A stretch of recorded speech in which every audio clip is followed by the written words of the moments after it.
Welcome to the Jill on Money Show. It is Monday, September 19th, and we are here to help you navigate your financial journey. Big week ahead. We are going to have a Federal Reserve meeting, and after that hot inflation report that was released last week, I think that the Fed is almost certainly going to raise interest rates by another 0.75%. Just to put that in perspective, a year ago, Fed funds rates were at zero. And now we're going to, by the end of this week, likely be at somewhere around 3 to 3.25%. 3 doesn't sound like a lot, but it's been happening quickly. So the market reaction to the inflation report is crazy, blah, blah, blah. All these things are happening. But really, in your long-term financial journey, this is a mere blip, I hope. Okay, I really do. So if you've got a financial question, we encourage you to hop onto our website, jillonmoney.com, hit the contact us button. And of course, let us know if you would be willing to come on the air. That is what Barry did. Barry is on the line from Alabama. Hello, Barry. What can we do for you? Hi, Jill. Hey, Mark. Hey, thanks for having me on the podcast. Really enjoy the show. I have three questions, but the two are really easy yes or no questions. My wife and I are in our mid-50s. And we've invested quite a bit over the years. And we'd just like to know if you think we have enough to live comfortably going forward. And of course, I have all the numbers to go over with you. I like you say, of course. I like that people are now prepared to get peppered by all these questions. So you and your wife are in your mid-50s. Are you both still working? We are, yes. And how much do you guys earn together? We earn together annual salary of $216,000 gross. That's great. And are you putting money into retirement plans? We are. We're both maxing our 401ks, our Roth 401ks, and also our Roth IRAs each year. Sweet. That's great. Why don't you give me the balances of the 401ks, the Roth 401ks, and then the Roth IRAs? If it's easy to do by each of you or a total, whatever you like. Sure. Also, I was going to mention I've got a military pension that is $88,000 each year gross. Wow. Holy smokes. And does that military pension stay intact if you were to predecease your wife? It goes away when I pass. Okay. But $88,000 a year is a lot. Amazing. Okay. So let's talk about some of the numbers. What have you have saved?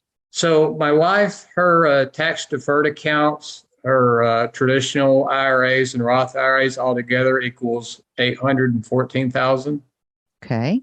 My IRAs, including traditional and Roth, is $953,000. And then we have a taxable brokerage account of $851,000. Wow. You got a lot of money saved. Did you skip children? Because this looks like a lot of money. I would say that having kids definitely doesn't hurt, but we've both been frugal over the years and been investing since we were in our 20s. Wow, that's amazing. So listen, you make a lot of money because you got more than $200,000 coming in from your income and then the military pension on top of that. What do you think you need to live on? Right now, our expenses are $4,000 a month, but going forward, I'd like to spend maybe up to $6,000 a month. Why? You need to get a raise? Well, we'd like to incorporate some trips. We like to do the all-inclusive resorts each year, so maybe do a couple of those each year going forward. How much longer do you think you're going to work, the two of you? My wife's going to retire at the end of this year, just a few months, and I haven't decided, but to project forward, maybe estimate me working an additional year, hanging it up December of next year. But you're so young. What are you going to do? I don't know. That's something we're still working towards. You know, they always say not run away from something, but run towards something. So that's something we're still working on. What about the house? Paid for? House is paid for. It's worth $750,000. Wow. Is there any other rental real estate, or some sort of joint venture with someone else that you got floating around out there? No real estate property other than the home. And you said the brokerage account had $850. Did you give me a general savings account, kind of the boring money? We are heavily invested in the market. I would say 95% of our money is in small, mid, large cap funds, some international. We've got $32,000 as our emergency fund. We have very little to no money in bonds, so we are heavily invested in the market. You got an iron stomach. Okay, so at the end of this year, how old will your wife be? 55. And you? I will be 54 at the end of this year, but I turn 55 January of next year. So what I want to understand is, what do you think your game plan is going to be for you guys between age, say, 55 and, I don't know, your full retirement age? You got 12 years before Social Security would kick in. Do you have do you have those estimates of your Social Security? I do. Our plan is to draw at age 70. My wife would draw 2,700 a month. I would draw just over 3,100 a month. Okay. So the reality is, God willing, if you stay alive, we don't have a big problem, because your military pension plus your Social Security, more than enough to pay for everything, right? But it's this period in between, this 15 years, that we do have to think about, right? Because Correct. Now we got to spend some of your money down. Does that pension come with health care?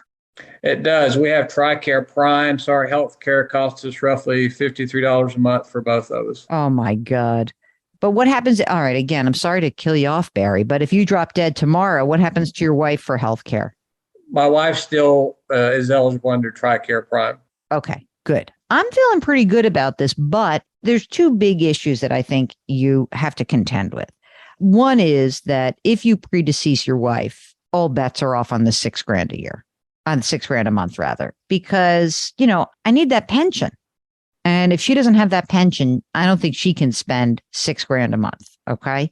Mark, how do you feel about them spending their brokerage account down for 12 years to make this work? Assuming Barry, is above ground and not 6 feet under, I think this works, because that pension, it's all dependent upon the pension. And if they had to pull, 10, 12, 15 grand a year out of the brokerage account, they're still going to be fine. Yeah, that's what I was thinking. I was actually thinking that, again, presuming you're in good health and everything is good and great, and yeah, fine.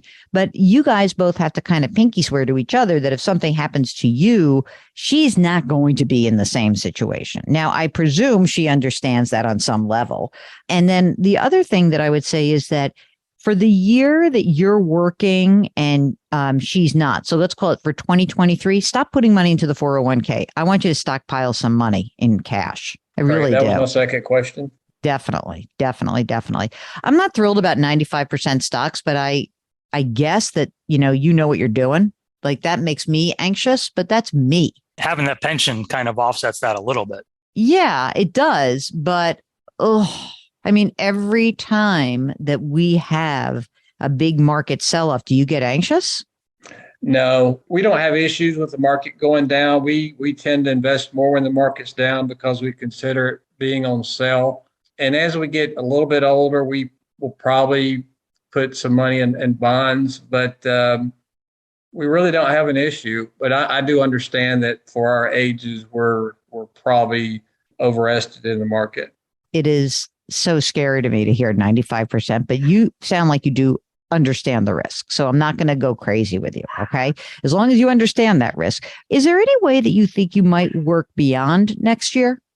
It's possible. I haven't decided, but for planning purposes, I was thinking one more year. I do work from home and enjoy my job, so it is possible I could work beyond another 12 months. Okay, so you said you had 3 questions. So one was about contributing to the retirement account. The second was, are you on track? We think you are on track. What was the third question? So I am driving an 18-year-old vehicle. Mm-hmm. My wife is driving a 4-year-old vehicle, and we were thinking about splurging next year, buying 2 new cars around $175,000. Jeez, what? Yeah. Okay, yeah, wait a nice second. Cars. Where? What do you buy? Mark and I, the worst car people ever. When we have the guy on from Consumer Reports, the car guy, he kind of rolls his eyes at us because we're so boring. So tell us, what are you going to buy? My wife wants a BMW X3 M40i, and I'm looking at a BMW M3 competition sedan. Wow. 2 Beamers. So here's what I want you to pinky swear with me. If next year it is, a couple $100,000 that you need to pull out, you got to free up the cash at some point, prior to that you can't leave it all invested if you're going to be accessing that money. And you are going to be. So a couple of things that you can do is that, like, right now, tell your wife to stop making 401k contributions. You stop making 401k contributions and just build up the cash, build up your savings, and think that that's not just emergency reserve, but also it's the future car fund. If you keep working beyond next year, you'll just do the same thing. Just keep that flow of money coming into your savings, because look, 55 to 70, you're going to be in a weird situation in that you guys have saved so much for so long. You're going to have to turn the faucet on the other way, right? You're now going to have to say, instead of putting all of this in, it's going to come out.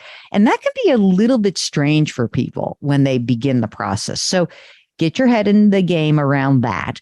Make sure you free up the money you think you're going to need. And every year in advance of the year ahead, you and your wife, you sit down and you're like, okay, what are our real cash needs for the year?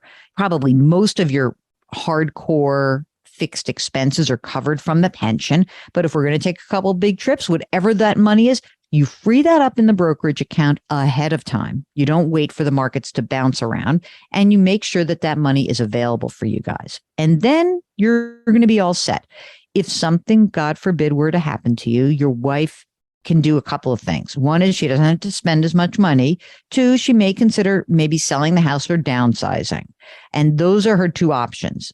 So when you retire early, the choices are somewhat curtailed for the future. And I think it's okay, presuming you're healthy and you keep getting this pension. But I just want you guys to be on the same page around that. Does that make sense? That makes perfect sense. We've already been putting a few $1,000s away each month in preparation for the car purchases. So makes good sense to me. Barry, do you have your estate planning done? We do. We have all our wills and our medical documents good to go. All right. I think you're free to go today. I feel good about the plan. Barry from Alabama, thank you so much for contacting us. We wish you and your wife the very best of luck. You've done a terrific job in saving. You really have. So congratulations. And let us know if there's anything else that's going on. If you, like Barry, would like to join us on the air, just hop onto our website, jillonmoney.com. Click the Contact Us button and let us know if you are willing to have Mark kind of arrange this new, beautiful system. Mark, by the way, Barry, you were the first person to use our brand new system. So we're excited to see how this sounds. And you could be next out there. While you're on the website, jillonmoney.com, subscribe to our sister broadcast. It's called Eye on Money. Sign up for the free weekly newsletter and pre-order the new book, The Great Money Reset. Okay. We are delighted that you listen to us every single day, and we're very grateful for that. So go ahead and lift someone up today. Grit, growth, grace. Thanks for listening. We'll talk to you tomorrow.